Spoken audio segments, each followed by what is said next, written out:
In this episode, we'll talk resonance, go to the whiteboard for some examples, and show you a website where you can get free chemical drawing software. Welcome to the AceOrganicChem.com podcast. With videos, flashcards, ebooks, a test bank, lab help, and a best of the web. AceOrganicChem.com is your ultimate stop on the web for organic chemistry help. And now your host, Dr. Mike. Well, thank you, and welcome to the AceOrganicChem.com podcast. This is our first podcast. We're excited to be here. We hope to offer you guys some free organic chemistry help through iTunes here that'll be helpful for you. It'll be brief. It'll be on topics that hopefully you're seeing right now in your class. Like I said, the format's going to be brief, and what we're going to do is we'll have some notes. We'll go over a problem or two. We'll go to the virtual whiteboard and show how the things actually move around.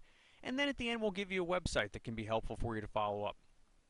If anybody has any suggestions, comments, questions, anything for a future podcast, you can email it to us at admin@aceorganicchem.com, and we'd love to hear from you. And of course, if you enjoy the podcast, we'd really appreciate a 5-star rating in iTunes so we can get the word out and hopefully get more folks subscribed and listening and help them out too. So let's talk about resonance briefly. Resonance is moving around electrons. And here we show an example of that, and this is the NO3 or nitrate anion. As you can see, the electrons just move from one oxygen to the other. The nitrogen always keeps a positive charge. So let's talk about some rules of resonance. First of all, the overall charge of the atom or the molecule always stays the same. This is always going to be NO3 minus, no matter how you do it. Second, the more atoms a charge is spread over, the more stable it is. And that makes sense, right? If you can spread a negative charge over 3 or 4 atoms, it'll be more stable than if it's just stuck on one. Third, the more electronegative the atom is, the more it wants an electron. So, our oxygens, being the most electronegative, are going to want those negative charges. And last, usually you're not going to see a charge of plus or minus 2 on an atom. It's only going to be plus or minus 1. I can't stress this enough, that once you actually learn resonance, it's going to be much simpler for you to do organic chemistry, because you'll see in organic chemistry too, it'll give you clues where your reaction is going to occur. So we have a little brief animation here, which hopefully will show you how simple resonance really is. It's a quick video, it's a little crude actually, but we'll work with it. And what it's going to show is just one electron moving from one place to the other. So what you're going to see here is these electrons start moving, and there they go. One's going to move off of the oxygen with the negative charge, the other one's going to form a bond, the other ones are going to come from the bond to the oxygen and give it a negative charge, and that's it.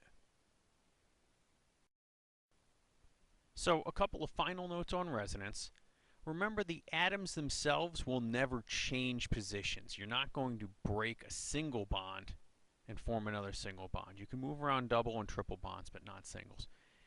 Second, the overall charge on the molecule is going to always stay the same. With our example with NO3, that's always going to be NO3 negative.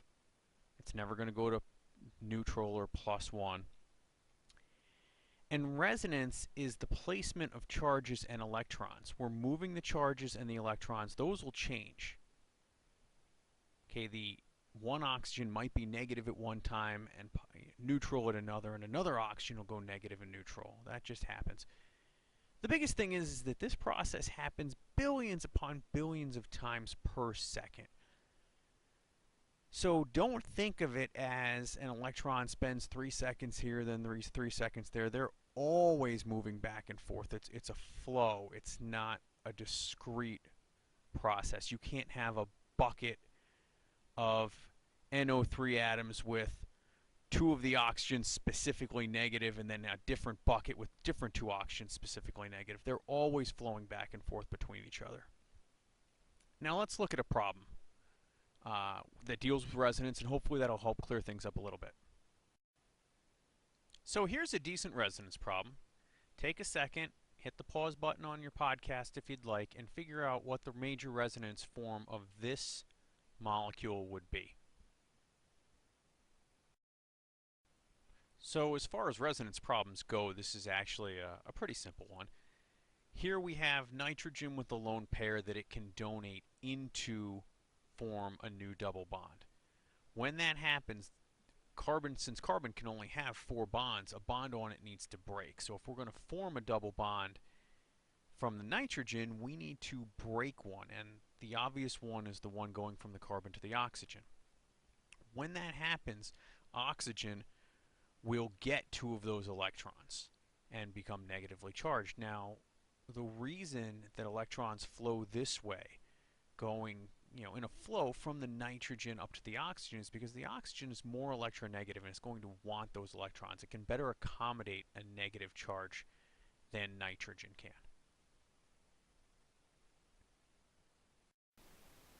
So let's do a quick example of this right now. And here's a common organic molecule that one might see in first semester organic chemistry. What I'm going to do is I'm going to draw the double-headed arrows, which signify that this is a resonance structure and not something like an equilibrium. Let's go ahead and copy it here.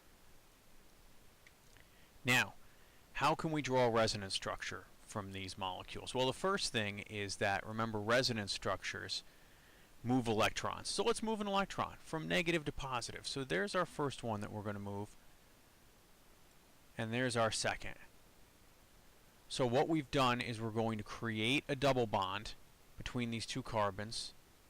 There we are. And what it's asking us, this drawing program, is to reduce the bond order. And what does that mean? Well, carbon can only have 4 bonds. If we make a double bond here, that'll be 5. We need to reduce it somewhere. So it'll automatically do it for us. Change this to a double bond between the carbons and make this a single bond here between the carbon and the oxygen. So we need to make our charges right. The oxygen is now O negative, and this carbon is not C negative anymore. It's got 4 bonds. It's just a carbon, and that makes it disappear there. So that's what we have. That's how that moves around. It's relatively simple, and those structures will go back and forth between each other. And finally, we have our site of the week, which is a free chemical drawing software tool. It's called ChemSketch, and you can get it from download.com by just searching ChemSketch. I'm a big fan of this type of software. It's easier, quicker, and it's a lot neater once you get the hang of it. It's not hard to learn, and it's a big help, especially when you're moving forward in organic chemistry, to know this type of software, because if you move forward, this will be what you're using for everything you do.